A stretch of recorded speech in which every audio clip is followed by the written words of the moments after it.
Hamnet is the latest from Oscar-winning director Chloe Zhao and a return to the more contained movies she had success with previously in her career. It tells the story of Agnes, the wife of famed playwright William Shakespeare and the mother of his 3 children.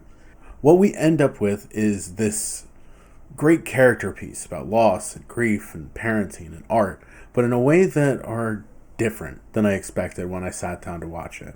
This movie hit me at an interesting time, and I feel like not enough people talk about this when they discuss movies online. It kind of cut across a cross-section of my life. First is that my wife was just in the hospital, and her recovery has been slow since she got home. She's going to be fine, for those wondering, but there has been a lot more put on me because of that. Not only taking care of her, but doing the majority of the childcare. This is not to complain, though this is the reason that my YouTube schedule fell off.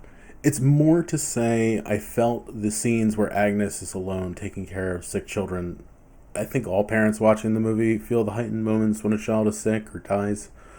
But I have felt a difference in those feelings during this time as a healer in my own life.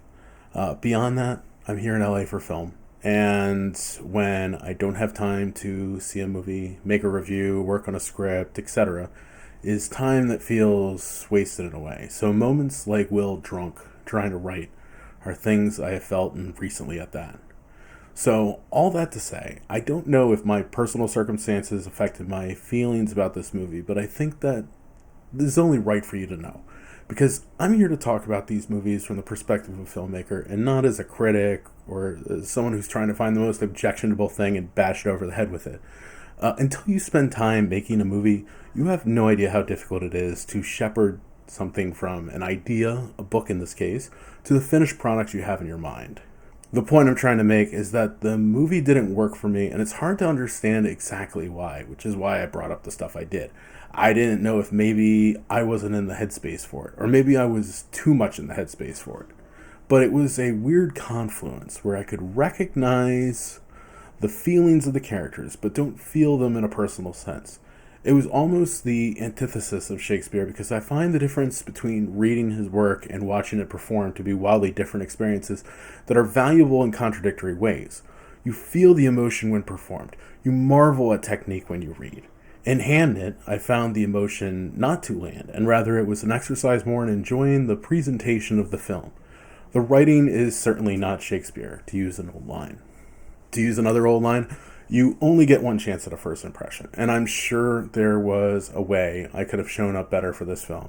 That being said, I don't know if I gave this another chance on a day when the Bard blessed me personally to receive it, if I would find it to be the movie of the year. All in all, there is a lot to like about this movie, but the elements that tie it together seem tenuous. Like, you know pretty quickly if the movie is something special. 15, 20 minutes for almost any movie, you should have a pretty good sense of several scenes, several moments, a sustained flow in that time. This movie has 2 great leads in completely different ways. From a technical perspective, it is great, and yet 20 minutes in, I'm not feeling something special. If I can be frank, I kind of feel dumb watching this movie. I love Shakespeare, and when I saw the trailer and it gave me Shakespeare, I knew I was in. It finally made the title make sense in a way because I had heard this movie, Hamnet, and was wondering if it was related in some way to Hamlet. Anyway, you get to the movie and a title card explains that Hamnet was interchangeable with the name Hamlet. Almost like in Summer Girls by LFO, they said Billy Shakespeare wrote a whole bunch of sonnets. So we all know it's Shakespeare, and he's falling in love with Anne Hathaway, and he has children, and then yada yada yada, he writes Hamlet. I'm not a scholar, but I know that. But in real life, the movie starts, and they never say William Shakespeare or anything close, but you get the clues that Paul Mescal is an exceptionally good-looking bard. Likewise, though, in my life, I remember Anne Hathaway because in our timeline, we have an Anne Hathaway too. But all you hear is Agnes, which is apparently a Will, Bill, Hamlet situation. But now I'm so confused because I'm spending time watching the movie, racking my brain for everything I can remember about the life and times of William Shakespeare, and that's not what I should be doing in this movie. Furthermore, it feels like a head fake because right at the top of the third act, we get this call of the full name William Shakespeare, and it's played in the scene like we just gave you the big surprise. Like, how did I get here? I'm not seeing a movie because it's called Hamnet, because what even is that? Maybe I see it because people say it's good, but most people will have seen another movie and saw the trailer for this because they only showed up 18 minutes after the posted showtime, and the trailers aren't done yet. So if you saw the trailer, you saw the Globe Theater, you were already being teased by the Shakespeare of it all. The one thing that this movie really has going for it is its two leads, Jessie Buckley and Paul Mescal. I'll start with Buckley because she's been in discussion as a favorite for Best Actress at the Oscars, and it was evident from go why that is. She radiates off the screen in a way that is completely unique and oddly familiar at the same time. It is grounded in a way that is usually impossible in a movie like this. Outside our leads, everyone else in the cast is doing a classic 1600s town person, like from the best History Channel reenactment show you've ever seen. But because Jessie Buckley has so many tools in her delivery and her reactions and her facial expressions, she makes this film work. It's an exceptional performance, and she really turned it up for this role. I know I use terms like turn it up, and I wanted to dive into it because it sounds like she was doing well, and then she shifted into fifth, and the acting really turned up. Every actor does their work before the start, and they make choices and work on the things and keep the character grounded. The second part is set, when you have to work off of other people and have their process and their choices and remain free for the moment. You could choose not to do the work and just bring it on set, and that's when you get reviews like they're playing themselves. If it's all prep and no play, you get the cold or wooden. Most actors, especially the ones you know of, have a healthy respect for the duality of the process. But the problem is that it's really hard to nail it, and that's what everyone wants. And if you grip it too hard, it's not going to work. The very best actors, the ones known for their talent, will succeed off their ability to read the character, apply the process, and then let it go and do it over and over again from project to project. Sometimes, though, the talent is met with the right prep and the right atmosphere to perform, and you get something like Jessie Buckley in Hamnet. You've pulled from all these pools. Everything went perfectly, and she delivers with an effervescence that is truly special. 2 points. First is that there is something about the way that she performs that works with the 1600s town people and the audience that is watching the film at the same time. And that is one hell of a magic trick. You also really can't take your eyes off of her. So much so that the second point, I don't know if anything other than this specific performance from Jessie Buckley works. I don't think we get the prep from anyone else that could lead them to what Jessie Buckley did. And if they could get anywhere close to her, she is floating off the ground metaphorically on the screen. You are in rarefied air when I can't consider anyone else for your character but you. It's like trying to recast Hannibal Lecter in Silence of the Lambs. Who other than Anthony Hopkins could do it? Take a character who has been played by different actors. Johnny Depp and Timothée Chalamet are exceptionally talented, but Gene Wilder is Willy Wonka. Not only am I at a loss thinking of anyone but Jessie, but the more you pull the thread, you realize this movie probably doesn't work at all if it's somebody else. Even somebody talented and capable and the track record to do it. Paul Mescal, in his own right, does a great job in this film.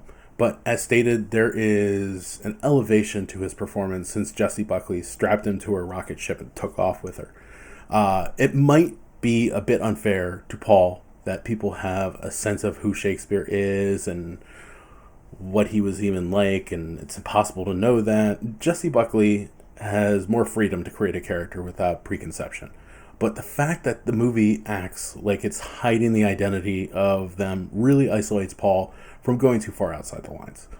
The two moments I enjoyed the most were when he was working with the actors and then obviously the end of the movie. But I think both of these scenes are because we are seeing William Shakespeare in those moments and not nearly Will.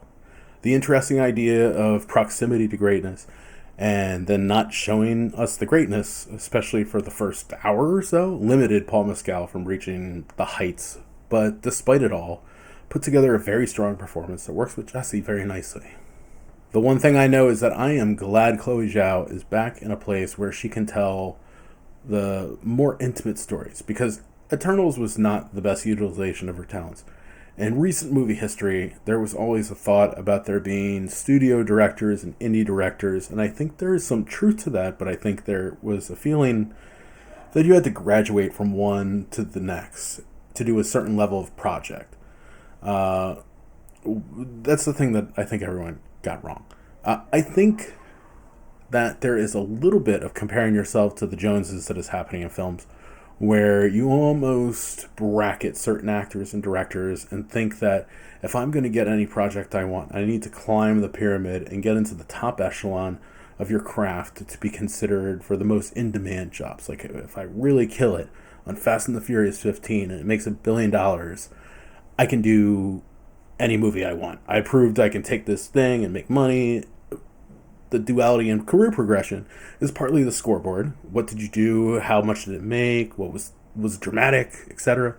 But it's also the best movies you can, and your heart is in it, and you are making it.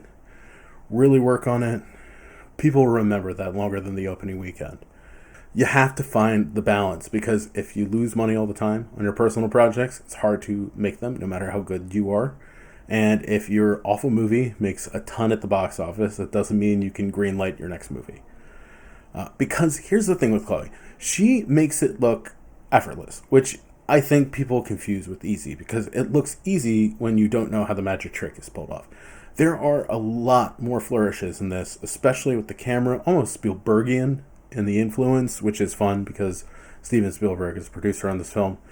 The movie itself is not as easy as it looks, and I think a lot of the overly critical should probably consider that they would have done differently on like a granular level, because the whole thing of this movie is unknowingly made with Jenga blocks. It's hard to pull one aspect of this movie without it affecting something else. That being said, I have a couple qualms. First is that I think the surprise at Shakespeare of it all could have just been knowing it's Shakespeare. Secondly, I know our anchor to the story is Agnes, but I think there are more interesting things that could be said about her because of her relationship without diminishing her story.